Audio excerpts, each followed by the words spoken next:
Todas as coisas desta noite está falando sobre os perigos da automedicação. Nós recebemos aqui o diretor-secretário do Conselho Regional de Farmácia, Daniel Jesus de Paula, a Norma Leite, que é jornalista e adora um remedinho, e a doutora Heloíse, que é do Hospital Geral Alberto Rassi, especialista em clínica médica.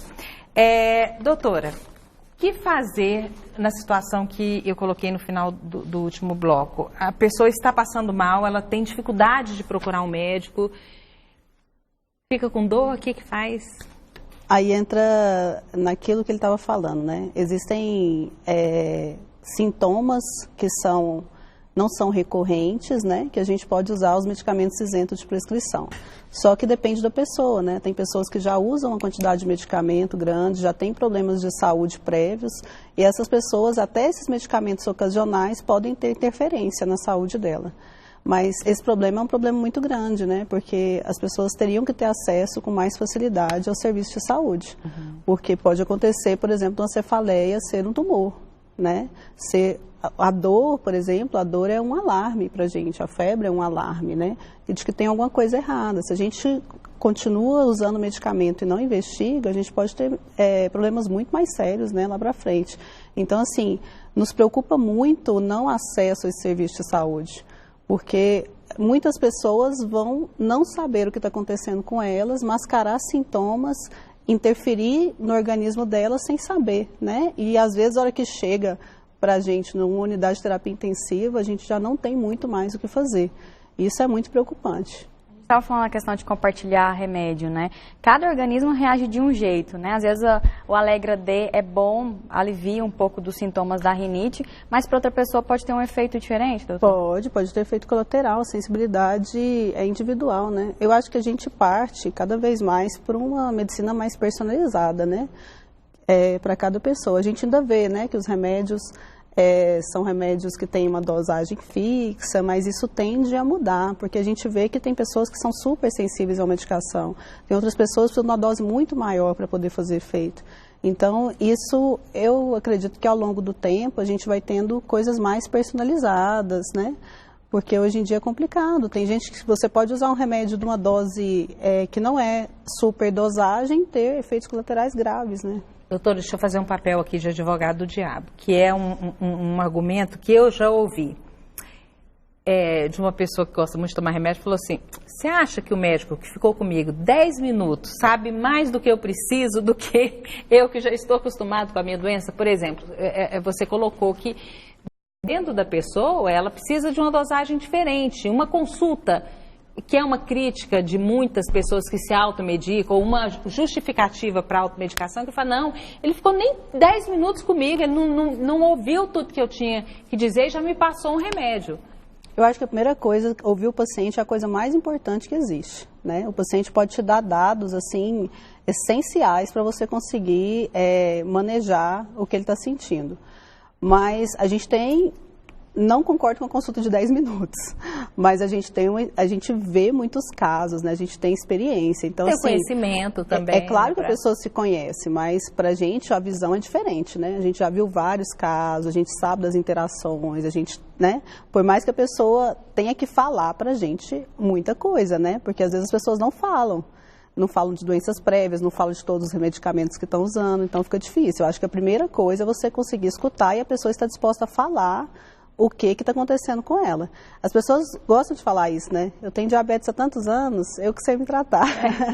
Só que a gente tem uma formação para fazer isso, né? A informação sem a experiência, sem tudo que a gente já viu, a informação às vezes fica meio solta. Quando a pessoa vai no Google e pega uma informação, às vezes ela não tem toda a bagagem necessária para interpretar aquilo que ela está lendo. Então isso é muito complicado. Outra justificativa, Daniel, é que eles falam que não entendem a forma correta de tomar o medicamento. Quer dizer, o paciente sai do consultório sem saber como ele tem que tomar o medicamento. Muitas vezes ele não entende o que está escrito naquela receita. Nesse caso, a farmácia pode ajudá-lo. Sim, é obrigação do farmacêutico fazê-lo. Agora, a obrigação do farmacêutico não é interpretar receita. Uma vez, eu trabalhava numa farmácia, um menino chegou e falou assim, meu sonho é ser farmacêutico. Eu falei, poxa, que legal.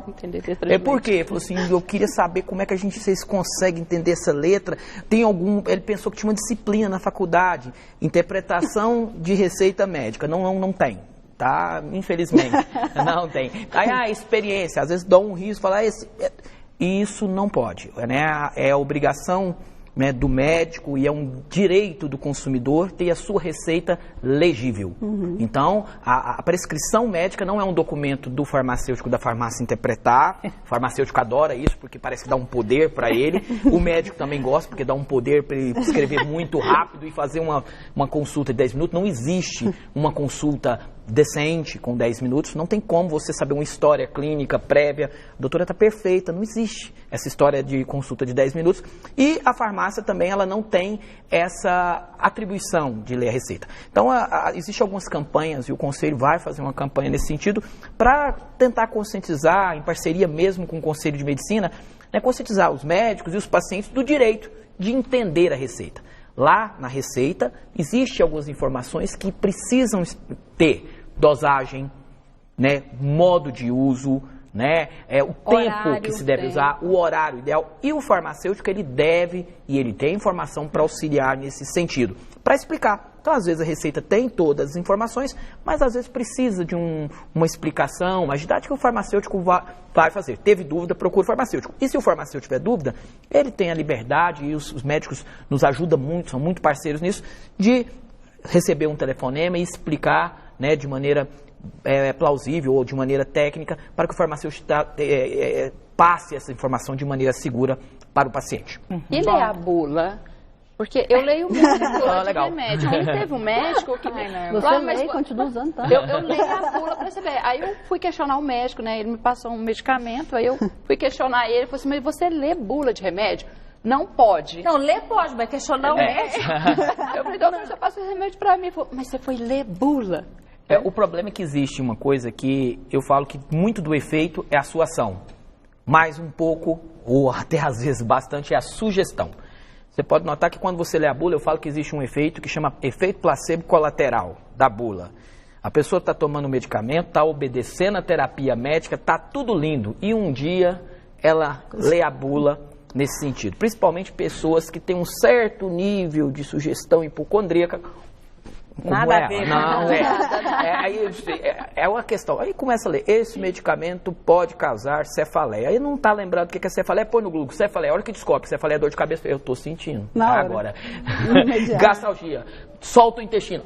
Então, o ler a bula é saudável. Hoje a bula, inclusive, ela é modificada. Tem uma bula que é do médico, do farmacêutico, que é uma bula técnica, né? E tem uma bula do paciente que é pergunta e resposta. O que ele precisa saber do medicamento vai estar lá, inclusive os efeitos colaterais, né? Então, ler bula é certo. O que não pode é interromper o tratamento sem a prévia orientação do clínico que o prescreveu. Certo. Bom, e se a população tem o hábito de tomar remédios sem receita médica, por outro lado, é muito fácil comprar o produto no balcão das farmácias. A cada 27 horas, uma drogaria é aberta aqui em Goiás. Só entre julho de 2017 e junho de 2018, foram abertas 315 estabelecimentos do gênero no estado. A equipe do Todas as Coisas foi às ruas ouvir o goianiense sobre a automedicação. A reportagem é de Josimar Moreira e Camila Teixeira. Sabe aquela famosa consulta a um amigo, um vizinho, na hora de comprar um remédio ao invés de ir ao médico? Quem nunca fez isso, né? Na verdade, aqui no país é bastante comum essa prática, a de tomar remédio por conta própria. Segundo uma pesquisa do Conselho Federal de Farmácia, 77% dos brasileiros se automedicam. E as mulheres são as campeãs em tomar remédio sem prescrição médica. Porque às vezes você está com uma dor aguda, alguma coisa imediata, você vai para uma emergência, você leva 2, 3 horas para ser atendida, e aí o que acontece? Você quer resolver a dor, você quer resolver o incômodo, o mal-estar, né? O mais rápido possível, mas quando a coisa insiste, eu procuro o médico. Nunca tomei assim, sempre é por receita médica mesmo. Diga-se de passagem, eu não suporto remédio, então fica mais fácil até não tomar, do que até tomar algum indicado, algum prescrito, né? Sim, já tomei. Porque às vezes você tem algum mal que a gente mesmo interpreta que seja alguma coisa superficial e mais simples de resolver e acaba fazendo a automedicação, né? Que um medicamento, ele não é, ele deve ser individualizado a sua dose para cada paciente, pela idade, né, pelos aspectos clínicos. Então, o profissional habilitado é o profissional médico para prescrever e o farmacêutico para fazer a dispensação e a avaliação do caso clínico, né? A automedicação ainda é incentivada por drogarias que ainda insistem em vender medicamentos controlados sem receita médica, o que é proibido. Ultimamente vem decrescido esse índice, né, de descumprimento da legislação em relação à venda sem receituário médico. Mas existe ainda muita denúncia do comércio irregular de medicamentos, principalmente os controlados, né, os medicamentos sujeitos à retenção de receita. Esse tipo de denúncia é feito no nosso 0800, né, ou 156 aqui da Suvisa, e através dessa indicação, dessa denúncia, é feita uma investigação e quase sempre nós constatamos que existe esse comércio irregular. Só para dor de cabeça, que eu morria de dor de cabeça, mas o resto não. Porque meu padrinho médico falava que ele tem que ser medicado. A gente arruma receita, né? Mas isso é um problema, não faz isso não. É mais fácil, mas não é o certo, né? O certo é a gente ir no médico, fazer o exame e tomar o certo, né? Todas as medicações, no geral, é a segunda maior causa de intoxicação no nosso estado.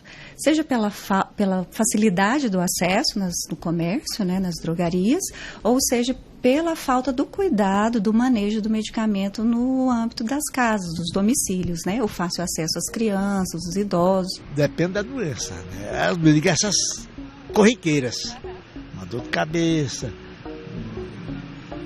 uma ressaca.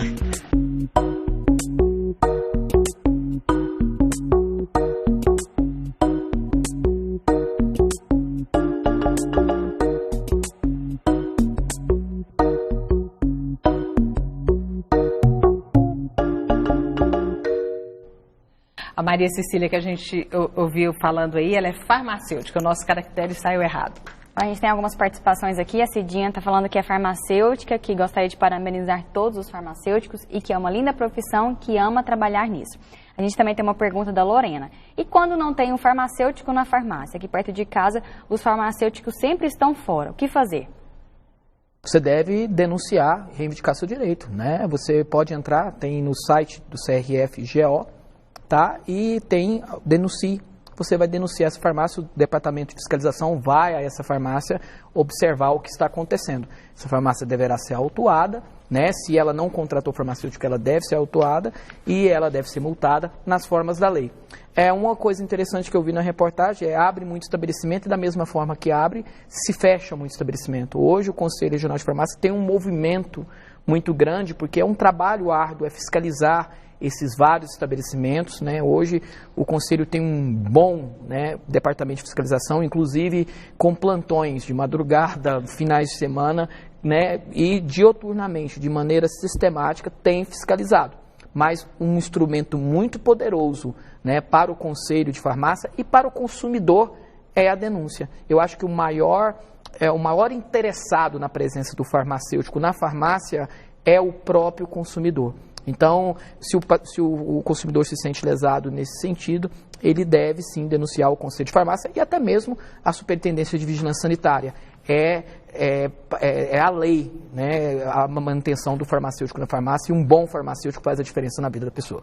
A Luana também está falando assim, a diferença do veneno para o medicamento é a dose. Acredito que tomar a dose certa, tudo bem. Estou errada? Tá perfeita, né? Eu acho que a doutora falou uma coisa linda. O medicamento, ele é variável de acordo com a pessoa. Então, essa observação que vocês fazem, a doutora depois ela pode falar melhor disso, ela é importante para a pessoa. Então você vai falar assim, a pessoa chega, eu não posso com dipirona. Quando eu tomo dipirona, eu me empolo. Essa informação, ela é ouro para o médico. Ele fala assim, olha, eu se eu tomar uma dose muito alta. Então, essas informações, o paciente tem uma riqueza. Por isso que o farmacêutico, ele deve integrar muito uma equipe multidisciplinar com o médico, porque ele é um profissional que tem muito acesso ao cliente e muitas vezes ele conhece nuances do cliente que é impossível em uma consulta rápida ele está. Por isso que a procura do farmacêutico, o encaminhamento farmacêutico ao médico documental, eu falo muito isso nos meus treinamentos, nas minhas aulas, é uma ferramenta poderosa para o médico. O dia que o farmacêutico descobrir que o médico não é um concorrente, o médico descobrir que o farmacêutico não é um concorrente, pelo contrário, é um componente de um sistema muito bonito, eu acho que esses problemas e esses agravos de saúde relativos ao medicamento, eles vão ser melhorados. A gente, no hospital, a gente tem uma interação muito grande, né, com o farmacêutico. A gente tem assistência farmacêutica, não sei se todo mundo conhece como que é, mas a partir do momento que o médico faz a prescrição, tem uma dupla checagem. Então, o médico prescreve, o farmacêutico checa se tudo não está tendo alguma interação, se algum remédio não pode ser usado junto com o outro, se alguma dose não está excedendo uma dose máxima, e ele entra em contato com a gente e pergunta se é isso mesmo. Então, assim, em alguns casos, realmente a gente vai usar uma dose mais alta, por algum motivo específico, em alguns casos pode ter passado despercebido, então isso é um sistema de segurança dentro do hospital.